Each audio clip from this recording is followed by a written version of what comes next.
So let's talk a little bit about the folks you interviewed as part of your documentary and what you heard. So give our listeners, for those who haven't seen the film yet, give us some sense of who you spoke to, what perspectives that you gained from that, and any really eye-opening discussions that you had with any of those stakeholders. Sure, sure. Yeah. So I interviewed 10 people, and because this was an academic project, I really wanted it to be, come from a variety of different perspectives and also citable, reputable sources and things like that. And so, there, I didn't want it to just be activists because, people could say, oh, it's just activists and, and it shuts down the conversation.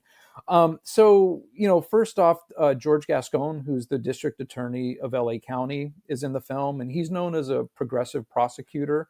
And he's been actively working. I mean, he was a cop for 40 years in Los Angeles and then San Francisco and then Mesa, Arizona. And so he has a background in law enforcement, but he also has a background in researching the impact of policing and incarceration and participating in studies regarding the alternatives. So he's in the film. Dr. Jody Armour is a USC law professor, and he's in the film.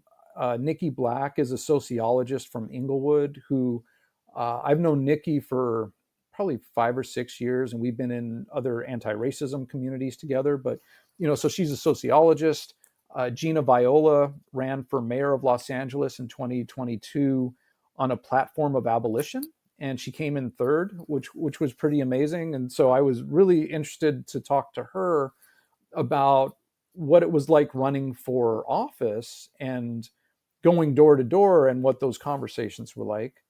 Jose Gutierrez is a therapist and social worker who works with incarcerated youth, and he's part of Critical Resistance. And so I really wanted the mental health aspect included and the social work aspect included in the film. Hadia Kennedy is a former LAPD detective. She was with LAPD for 12 years, 11 years, 11 or 12 years, I forget. But she talks about her journey as a cadet to a beat cop to a detective to working in internal affairs.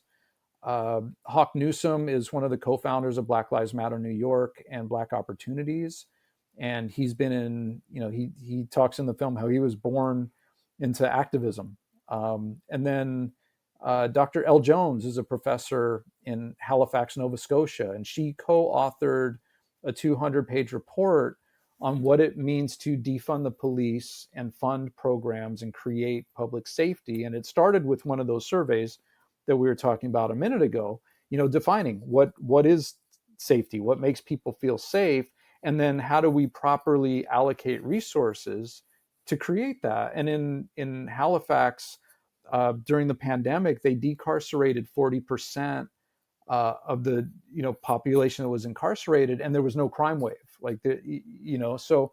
So she talks a lot about that and how funding and policy uh, doesn't make sense.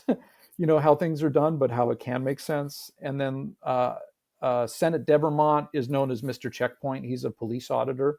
And so he's regularly out filming police stops and interacting with police on camera. And I wanted his perspective as somebody who deals with police all the time. And then lastly, Alex Vitale, who's a really well known sociologist and policing expert. He's worked with police departments for 30 plus years. He wrote a book called End of Policing, which I was citing in my work. And then he's written some other papers on how the homelessness and the unhoused population are criminalized. And so, that's the spectrum of folks. And it really, when people see the film, their response is like, wow, there's a lot of information, but it's really easy to grasp. And they love that it's a variety of perspectives. It's not just one position. And I just want to say, like in the film, there's abolitionists who are hardcore, like we need to get rid of all police at some point. They all agree that it's not something that could happen tomorrow. But then on the other side, there's people like George Gascon and Hadia Kennedy who are like, we need policing to an extent, but it's just a matter of right sizing it so that it's appropriate for what we actually need. So I just wanted to add that last part. Yeah. Was there anything surprising from any of those? Something that you heard in this that you either hadn't heard before, or a perspective that was particularly helpful in adding to this conversation from any of those folks that you just mentioned? Yeah, I think, I mean, everybody, I was really inspired by everybody, honestly. But across the board, the main thing that I really want people to understand is when we're talking about changing the way we do things, um, that it's really about, if we cared about one another, when we care about one another, we do things differently. Because right now, most of our systems, and especially policing and incarceration, are rooted in punishment and revenge, and those that's been shown to perpetuate cycles of violence and perpetuate crime and things like that. But when we care about people and we relate to people from a place of dignity and care and respect, and we have restorative practices like restorative justice, and which is mentioned in the film, and we deal with people on a holistic level and get to the root causes of why they did what they did, and we give them a path to accountability to make corrections to the people that they harmed, uh, we restore our communities. And this is something I'm getting currently in my study of decolonization and indigenous practices.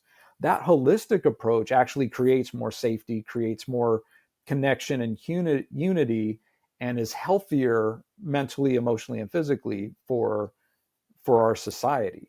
But so that's the main takeaway. Like, when we care about each other, we do things differently, and it actually produces safety as a result. Don't forget to subscribe to this channel for videos like this, and subscribe to this show anywhere you get your podcasts.